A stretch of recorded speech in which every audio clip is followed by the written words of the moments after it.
ठाकरे बंधू मनपा प्रचाराच्या मैदानामध्ये उतरणार आहेत। नाशिकमध्ये आज ठाकरेंची पहिली संयुक्त सभा पार पडणार आहे। अनंत कांधेरे या मैदानातून ते प्रचाराचा नारळ फोडणार आहेत। ठाकरे तोफ कुणावर बरसणार याची सर्वांनाच उत्सुकता आहे। त्याचबरोबर नाशिककरांशी ठाकरे काय संवाद साधणार याकडे सुद्धा सर्वांचंच लक्ष लागलेलं आहे।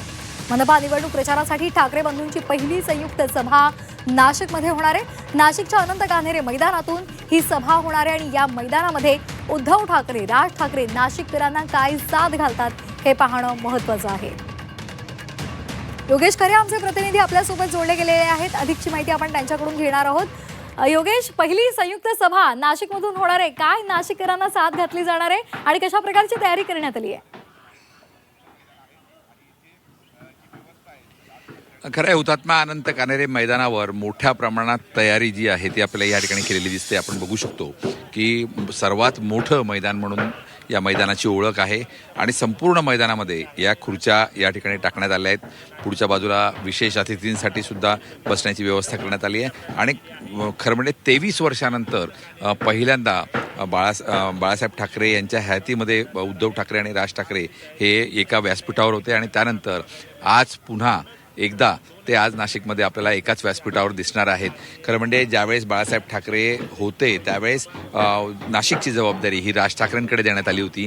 त्यानंतर सुद्धा मनसेने राज ठाकरे ही सत्ता, नाशिकची महापालिकेची सत्ता आणि 3 आमदार या ठिकाणी मिळवले होते आणि आत्ता जर आपण बघितलं तर पुन्हा दोन्ही भाऊ एकत्रितपणे ही सत्ता काबीज करण्याच्या प्रयत्नामध्ये आहेत। त्यासाठीची तयारी आपण बघू शकतो। वरच्या बाजूला महाविकास आघाडीचे सर्व नेते बसण्याची व्यवस्था या ठिकाणी करण्यात आली आहे, कारण महाविकास आघाडीसाठी दिशा देणारी ही सभा असणार आहे।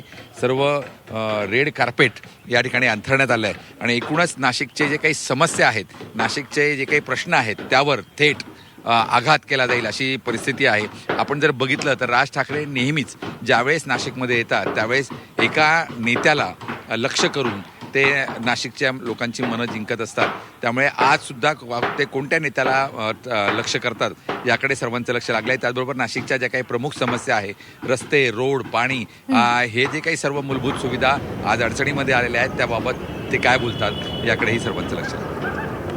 अगदी त्यामुळे मनसेची जेव्हा नाशिकमध्ये सत्ता होती तेव्हा त्यांनी केलेला विकास याचे दाखले सातत्याने दिले जात आहेत। आजच्या या सभेमध्ये काय वैशिष्ट्य असणार आहे हेही पाहणं महत्त्वाचं आहे। धन्यवाद दिलेल्या सविस्तर माहितीसाठी।